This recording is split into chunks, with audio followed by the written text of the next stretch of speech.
আল্লামা Jalaluddin Rumi রাহমাতুল্লাহ আলাইহি তিনি একটা দৃষ্টান্ত দিয়েছেন। মসনবে রুমির মধ্যে লিখেন, এক কৃষক চাষাবাদ করতে যায়, নাঙ্গল ঠেলতেছে ক্ষেতের মধ্যে। নাঙ্গল বুঝুন তো, এরশাদের নাঙ্গল। ওই নাঙ্গল ঠেলতেছে, হঠাৎ করে দেখে নাঙ্গল আর সামনে চলে না। মাটি খুঁজা দেখে ভেতরে একটা কলসি, কলস, কলসির মধ্যে অনেকগুলো মার্বেল। উনি মার্বেল গুলো পাই ভাবতেছে মার্বেল পাইছি, এগুলি দিয়ে আমি এখন পাখি শিকার করব। কি শিকার করব? পাখি।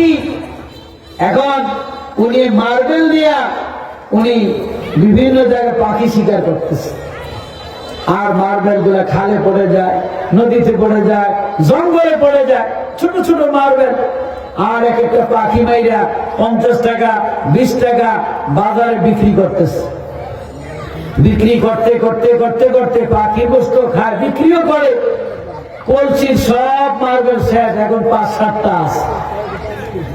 এই মুহূর্তে উনি পাখি বিক্রি করতে গেছে মাদারীপুর স্বর্ণপট্টি।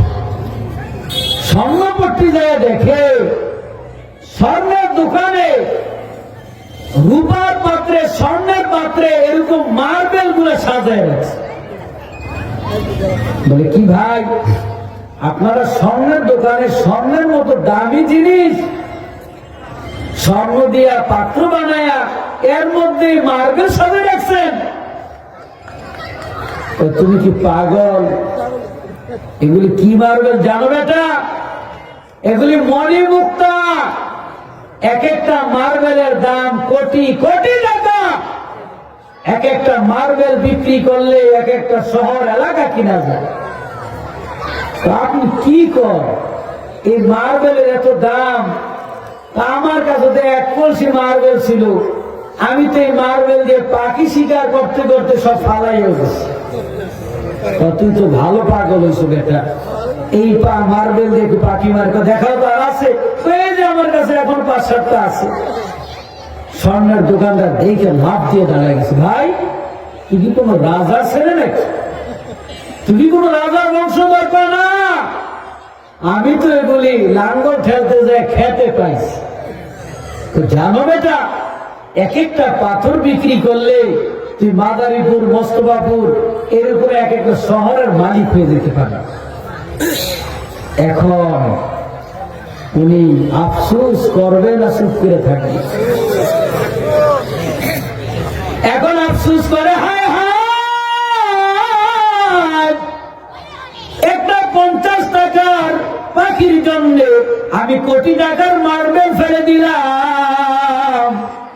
এইভাবে 1 কলসি মার্বেল ফেলে দিলাম, আছে মাত্র 4-5টা। মার্বেল তো নদীতে ফেলে গেছে, জঙ্গলে ফেলে গেছে, আর টোকাইও পাওয়া যাবে না। যাবে নাকি?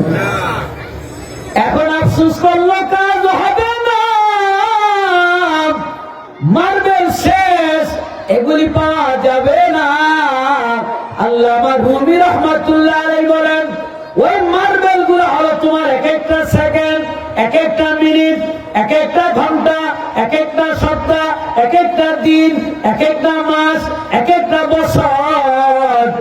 তোমার এই মার্বেল গুলা চলে যায়, তুমি হেলায় হেলায় কেটে দিচ্ছ সময়, ভাবতেছ এগুলির কি দাম। সময় কাটাই, লুডুগর খেলা, ক্যারাম বোর্ড খেলা, আজে বাজে আড্ডা দিয়া সময় নষ্ট করে। যখন আজরাইল সামনে হাজির হয়ে যায়, তখন ক্ষমা চাওয়ার জন্য 1 মিনিট সময় আর দেওয়া হবে না। কি দেওয়া হবে? কি জোরে বলেন? দেওয়া হবে। সময়ের মূল্য তার কাছে জিজ্ঞেস করেন যে 2 মিনিটের জন্য বিমানটা ফেল করছে। সময়ের মূল্য তাকে জিজ্ঞেস করেন যে 1 মিনিটের জন্য ট্রেন মিস করেছে। সময়ের মূল্য তাকে জিজ্ঞেস করেন যে 5 মিনিটের জন্য লঞ্চটা ফেল করছে। কিন্তু সময়ের মূল্য দিতে না জানা, এটা কত বড় বোকামি রে বাবা।